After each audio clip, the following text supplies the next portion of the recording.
talk about that time that you spent in what must have felt like exile, to go from the spotlight and the pinnacle to go to relative obscurity. What did that do to your soul, and how did you find your true north? Well, it was a hard time. It was a time when I moved from a mansion to a tiny apartment. I remember the name of it was Marina Club Court. There wasn't a marina, there wasn't a club. It's one of those apartments named that. And I went back to my hometown, and really, in a sense, had lost everything. Lost a marriage, lost a family. A lot of rumors around that I had to really stop trying to combat because they were so wild that couldn't even catch them all. And I was a door-to-door funeral salesman. Now, part of the irony of that was a lot of the people had watched me on network affiliate TV there, both at Travis Avenue and at First Dallas. So here I show up at their door selling funerals.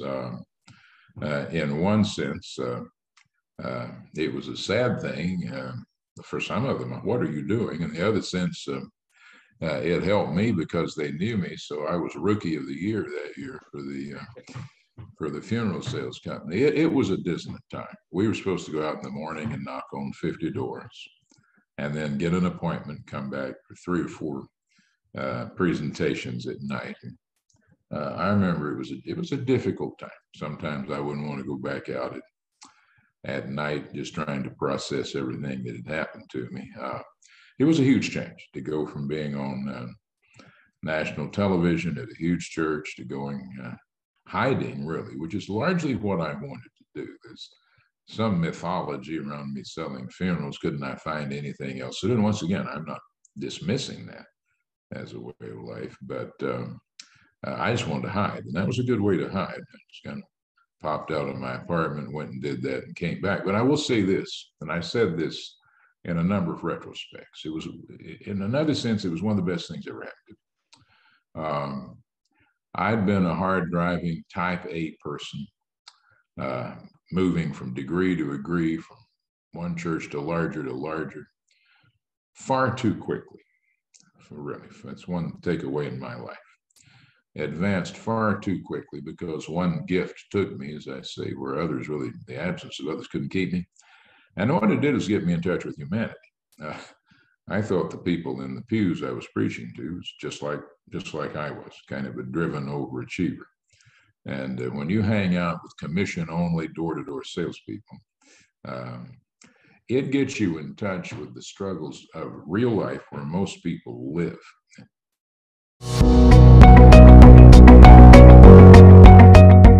What do you do when you're at the end of a road at a church, when the situation feels like it's no longer healthy, either because there's a ceiling on your gifting or there's an invitation for you to compromise your integrity or your convictions?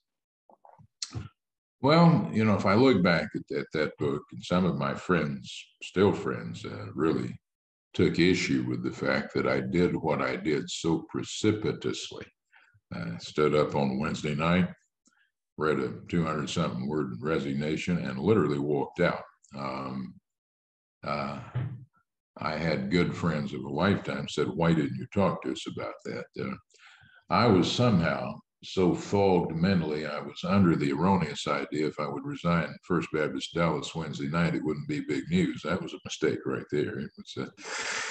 It was news, wasn't my sharpest thinking. If I were to correct what I did, I would take more people into my circle. And an old friend years ago, Steve, talking about the leadership of God, said, don't ask God to confirm your doubts, but ask him to lead by positive conviction. And that's really good advice. I don't think God leads by confirming what you doubt. As I doubt I ought to stay here, or I doubt I ought to go. Romans 14:23, says, whatever is not of faith is sin. And if I were to do it over, I might wait for a more positive conviction about what to do rather than wrestling so much, I doubt I ought to stay here. There were a lot of other complexities involved in it that would exhaust our time, but I would say that.